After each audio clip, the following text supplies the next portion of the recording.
Alamin natin ang latest mula sa Malacanang. Let Narciso, please come in. Miss Let. Lakay, Sister El, halos 400 na patient transport vehicles ang ipamamahagi ni Pangulong Ferdinand Marcos Jr. sa mga lokal na pamahalaan sa Luzon. Bahagi pa rin ito ng pagpapahusay ng emergency health services at ng pangako ng Pangulo na siguraduhin ang bawat lalawigan ay may access sa reliable medical transport. Nakaparada ngayon dito sa Quirino Grandstand sa Maynila ang state-of-the-art na mga ambulansya. Ang bawat isa ay mayroong stretcher, oxygen tank, wheelchair at blood pressure monitor na nakadisenyo para matiyak ang mabilis at ligtas na pagbibiyahe ng mga pasyente. Let, dami niyan ha. Yes, Lakay? Ilan daan yan? Ang dami ha? Saan yan? Ano to, Lakay? 387 to be exact. Wow. Kaya pala naubos yung Grandia sa Toyota Alabang Nandiyan na yata lahat ha? Ano yata ito, Lakay? Grandia ba ito? High Ace? O pareho lang ba sila? High Ace, ayan High Ace Grandia. Oo. Matatanda ang sinimula ng inisyatibong ito noong nakaraang taon kung saan unang tumanggap ng mga ambulansya ang 100, 29 na LGU sa Calabarzon, Bicol Region, Central Luzon, Cordillera Administrative Region at Cagayan Valley. Nadagdagan ito ng halos 100 pa nitong unang bahagi ng taon na napunta naman sa LGU sa Northern Mindanao at BARM. 1 bilyong piso naman ang inilaan ng PCSO para ngayong taon na pambili ng 395 pa na PTVs na nakatakdang ipamahagi simula naman sa 2026. Hanggang nitong Hunyo, umabot na sa 680 na mga ambulansya ang naipamahagi sa iba't ibang rehiyon sa buong bansa. Okay? Saang lugar ito, Let? Itong video mo, saan yan? Quirino Grandstand, Lakay. Sa Quirino Grandstand ba yan? Oo, Lakay, oo. Yung unang batch ay dito rin yun ipinarada, Lakay.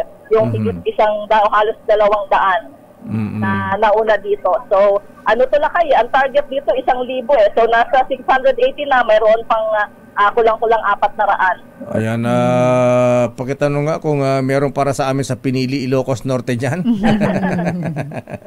Marami-rami ito. Parang nauna na dun, Lakay, kasi meron na ang Calabarzon, ang Bicol, Central Luzon, Cordillera at Cagayan. Wala pa. Pero Luzon ito, Lakay, yung ngayon. So, malalaman natin. Kapag tinawag kasi 387, Lakay. So, 387 ito ng mga kaya ang dami ring tawag ito ngayon, mga mayor at mga governor mula sa iba't ibang lalawigan sa Luzon. Ayan. Baka nandyan yung mayor namin na hindi na rin nagpaparamdam. Ayan. Si Mayor Romel Labasan. Ayan. Baka meron din kami dyan. Ayan. Yung mga official sa amin, hindi na nagpaparamdam. Tapos na eleksyon. Hindi naman nagparamdam sa'yo. Wala na. Region 2 ba kayo? Kayo Region 3? Region 1 kami Ayan. Region 3 ito. Region 1. 30 Lakay. 30 Lakay yung mapupunta sa Region 1. Baka naman mayroon na Lakay. At sa Region 3 ay 99. Okay nga, Roda. So, andyan ang presidente? Wala pa, Lakay, pero anumang sandali darating na siya dahil alas 9 yung event na distribution nitong mga ambulansyang ito. Teka, yung ambulansya, kumpleto na ba yan, Miss Let? Meron ng higaan dun sa loob? Ayan. Lakay. Baka mamaya... Ang nila, Lakay, ay baka mamaya yung pasyente dyan sa pahahawak ng dextrose, parang sa Rizal Medical Center, ha? May sabitan ba ng dextrose dyan? Hindi, Lakay, ang tawag nga nila, Lakay, ay state-of-the-art na ambulansya na ito. So, kompleto na sa mga kagamitan. Para matiyak na mabilis na maibibiyahe at ligtas yung pagbibiyahe sa pasyente. Yung oxygen tank ba dyan, kasing laki ng LPG, baka mamaya ay maliit yung oxygen dyan. At saka yung may kasabang nurse? Yung ganyan, Lakay, ay nakadepende na sa mga sa LGU na yan. Okay, gagaling, ha? Binigyan sila ng ambulansya. Tsaka dapat Presidente lahat, Lakay. Tsaka dapat Let yung tatak nung ambulansya donated by PCSO, baka mamaya palitan ng pangalan ni mayor yan, ni gobernador, ni congressman.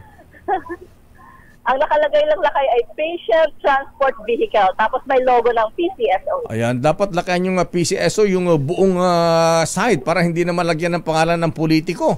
Ayan, baka Ayan palitan lakay yan. sa may gilid eh. Baka tapalan niya ng pangalan ng politiko. Akala mo galing sa kanila galing PCSO yan. Oo nga, alam mo lakay, dapat yung mga... Para Oh.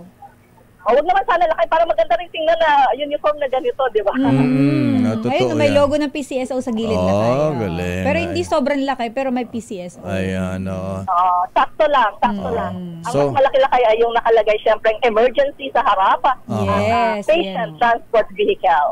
Kahit ba't walang sirena sa itaas, kulang yata ng ng Ay, yung ganon, yung pinapatong. yung wang-wang, yung blinker, kulang yata. Sino bang kontrakto diyan? Mukhang tinipid. Ay, hindi yan. Dapat kompleto yan. Baka wang-wang, pupugat-pugat pa. Meron siguro lakay kasi Baka nilalagay na lang nila lakay. Oo. Kasi kadalasan pag ambulansya meron naman talaga lakay daw. Sa bagay, madali lang sa Banawe yan. Ayan. Pinapatong na lang kasi yan lakay eh.